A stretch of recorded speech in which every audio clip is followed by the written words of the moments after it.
ലക്ഷ്മി വരുന്നുണ്ടല്ലോ. അവൾ എന്റെ മാർക്കിന്റെ കാര്യം ചോദിച്ചാ അവളെനി കേട്ട് കാണും.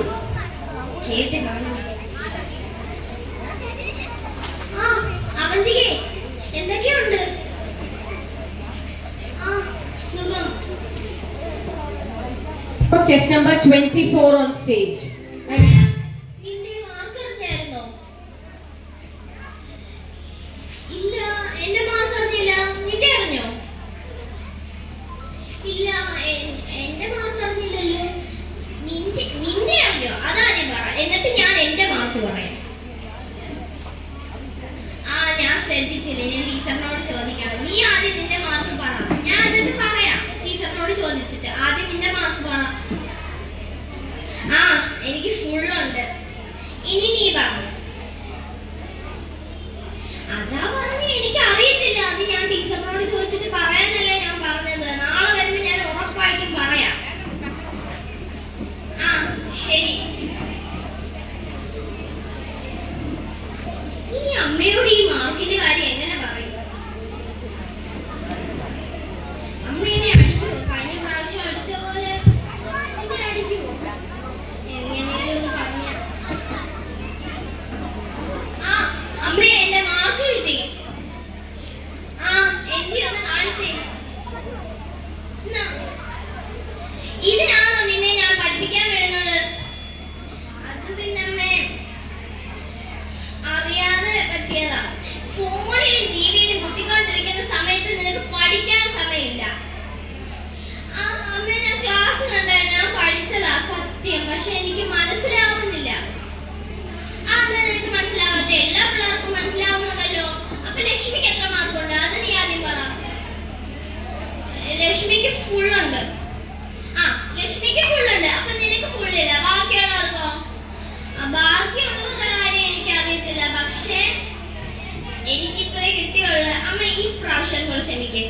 ഇനി നീ ഒരു പരിപാടിക്ക് പോകണ്ട. ഇനി നീ ഇവിടുന്ന് മോണോ ആക്ട് ലൈറ്റ് മ്യൂസിക് എന്നും പറഞ്ഞ് ഈ വീടിന് വെളിയിൽ ഇറങ്ങിയാലുണ്ടല്ലോ. അമ്മേ പ്ലീസ്, അമ്മേ പ്ലീസ്. ഞാൻ ഇനി അടുത്ത പ്രാവശ്യം നല്ല മാർക്ക് വാങ്ങിക്കുമ്പോ ഞാൻ പോവും. ഞാനൊന്ന് ആലോചിക്കട്ടെ. ഇവിടെ ഇനി വിട്ടാൽ അതിനെങ്കിലും ഒരു ഗുണം ഉണ്ടാവട്ടെ. ആ ശരി, നീ പൊക്കോ. ആ താങ്ക് യു അമ്മേ. ഇനി ഞാൻ നല്ല മാർക്ക് വാങ്ങിച്ചോളാം. ടൈം ടേബിളൊക്കെ നോക്കി വെച്ചിട്ട് നാളെ സ്കൂളിൽ പോകുമ്പോൾ ടീച്ചർ ഇനി കഴിഞ്ഞ പ്രാവശ്യം കാണിച്ച ആ മോണായിട്ട് കാണിക്കാൻ പറഞ്ഞാലും എന്തായാലും ഒന്ന് പ്രിപ്പയർ ചെയ്യാം. പ്രിപ്പറേഷൻ ഒക്കെ ഓക്കെ. ഇനി ബുക്ക് എടുത്തു സ്കൂളിലോട്ടൊന്ന് പോട്ടെ. ആ അവധിക്ക് എവിടെ നിന്നേ? എന്താ ടീച്ചറെ? ആ കഴിഞ്ഞ പ്രാവശ്യം നീ കാണിച്ച ആ മോണാക്ട് എനിക്ക് ഒന്നുകൂടെ കാണിച്ചു തരാമോ? എനിക്ക് പ്രിപ്പറേഷൻ ചെയ്ത നന്നായി. അതിനെന്താ ടീച്ചറെ, ഞാൻ കാണിച്ചു തരാം. ആ ശരി, എന്നാ വേഗമാട്ടെ. ഞാൻ ജനിച്ചത് വൃന്ദാവനത്തിലല്ല, ഗോകുലത്തിലാണ്. എന്റെ പുല്ലാങ്കുഴൽ നാദം കേട്ടാൽ ഓടി വരുന്ന പശുക്കിടാക്കളും അതിൽ മയിലുകൾ വന്ന് നൃത്തം ചെയ്യുന്നു. ഈ ലോകത്ത് എന്റെ ഭക്തർ എന്നെ കാണാൻ വേണ്ടി ക്ഷേത്രങ്ങളിലേക്ക് പോകുന്നു. അവരെന്തുകൊണ്ട് അവരുടെ മനസ്സിലുള്ള അവരുടെ ദൈവത്തെ കാണുന്നില്ല?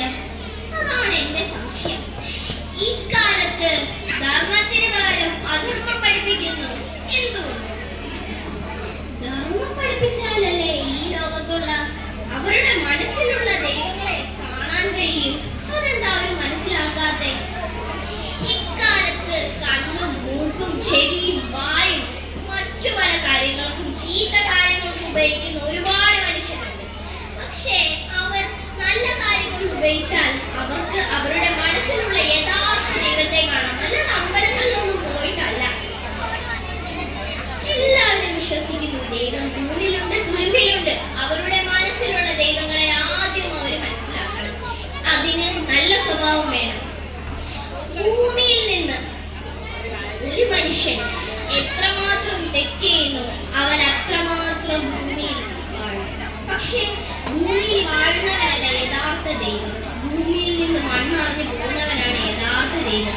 അതാദ്യം അവർക്ക് മനസ്സിലാക്കണം. മനസ്സിലാക്കി കൊടുക്കണം. അതിന് ഒരു നല്ല ആൾ വേണം, നല്ല ആളിലൂടെ വേണം എല്ലാവരും വളരാൻ. അതുകൊണ്ട് ഇനിയെങ്കിലും നിങ്ങൾ ധർമ്മം പഠിപ്പിക്കണം. ആ ടീച്ചറെ കഴിഞ്ഞു. എന്താ നിനക്ക് ഇത്ര കഴിവുണ്ടായിട്ട് നീ എന്താ ഒന്നിനും വരാത്തെ? അത് പിന്നെ ടീച്ചറെ എനിക്ക് നല്ല മാർക്കൊന്നും കിട്ടുന്നില്ലല്ലോ, അപ്പൊ എന്നെ വീട്ടിൽ നിന്ന് ഒന്നിനും വിടുന്നില്ല, അതുകൊണ്ടാ. അതെന്താ നിനക്ക് കഴിവുണ്ടല്ലോ, അത് മതി. പിന്നെ നീ അടുത്ത പ്രാവശ്യം നല്ല മാർക്ക് വാങ്ങിച്ചാൽ മതി.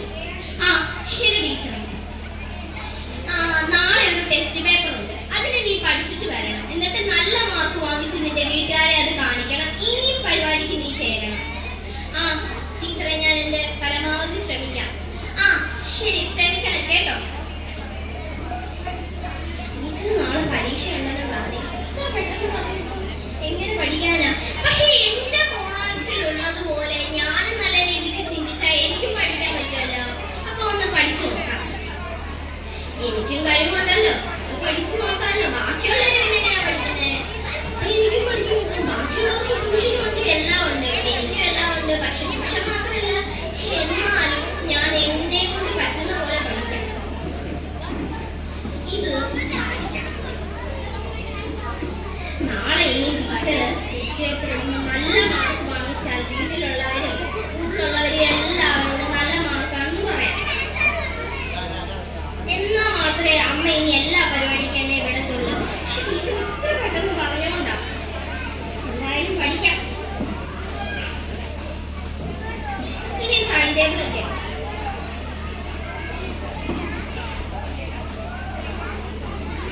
അവന്തികെ, ഇന്ന് നീ പഠിച്ചോ? ആ പഠിച്ചു ടീച്ചറെ. ആ ശരി, എന്നാ എല്ലാരും ബുക്കൊക്കെ എടുത്തോ. ടീച്ചറെ, എനിക്ക് കുറച്ചേ അറിയാവുള്ളൂ. ഞാൻ എന്നെ ശ്രമിക്കാൻ. ടീച്ചർ എന്നെ വഴക്കൊന്നും പറയില്ല, എനിക്ക് സമയം കിട്ടിയില്ല. പക്ഷെ എന്നെ കൊണ്ടാവുന്നത് ഞാൻ ചെയ്തിട്ടുണ്ട്. ഞാൻ പഠിക്കാൻ ഇച്ചിരി മോശമൊന്നുമല്ല, പക്ഷെ എനിക്ക് പഠിക്കാൻ മനസ്സിലാവുന്നില്ല ടീച്ചറെ. ആ അതൊന്നും കുഴപ്പമില്ല, നിന്നെ കൊണ്ട് പറ്റുന്ന നീ എഴുതിയാൽ മതി. ആ ശരി ടീച്ചറെ, ഞാൻ ബോർഡിൽ എഴുതിയിടാം, അതെല്ലാവരും എഴുതിയെടുത്തോളൂ.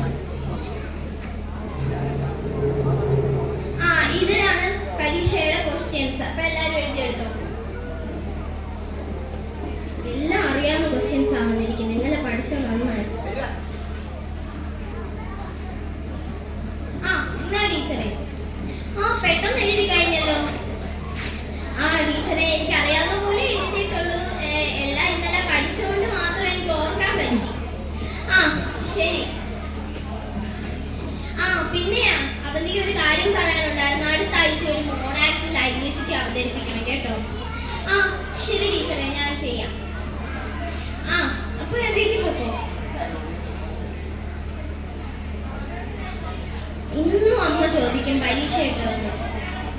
പക്ഷെ മാർക്കിന്റെ കാര്യമാണ് പ്രശ്നം. അമ്മ ഈ മാർക്കിന്റെ കാര്യം ചോദിക്കുമ്പോ ഇനി പരീക്ഷ ഇട്ടെന്ന് പറയുമ്പോ